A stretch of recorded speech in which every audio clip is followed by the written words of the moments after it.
В Алматы началось главное судебное разбирательство по делу экс-акима мегаполиса Виктора Храпунова, его супруги Лейлы и их предполагаемых подельников. Напомню, бывшему чиновнику предъявлено заочное обвинение и судом санкционирован его арест. Экс-аким вместе с супругой и еще одним фигурантом дела Аяром Ильясовым находятся в международном розыске. Всего на скамье подсудимых 9 человек. Их обвиняют в создании организованной преступной группы, незаконном хищении бюджетных средств и присвоении государственной недвижимости. В отношении подсудимых прокурор зачитал сегодня обвинительный акт. Согласно ему, Храпуновы через посредников овладели объектами природоохранной территории, земельными участками, расположенными в водоохранной зоне, а также объектами историко-культурного наследия Алматы. По материалам уголовного дела причиненный ущерб государству превышает $250 миллионов.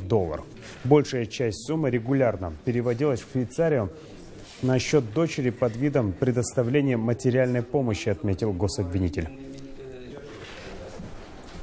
Полученные денежные средства выводились через банковские счета Храпуновой, их сына Храпунова Ильяса Викторовича и других юридических физических лиц посредством перечисления в Швейцарскую конфедерацию и другие иностранные государства на счет дочери, где проходили дальнейшую легализацию.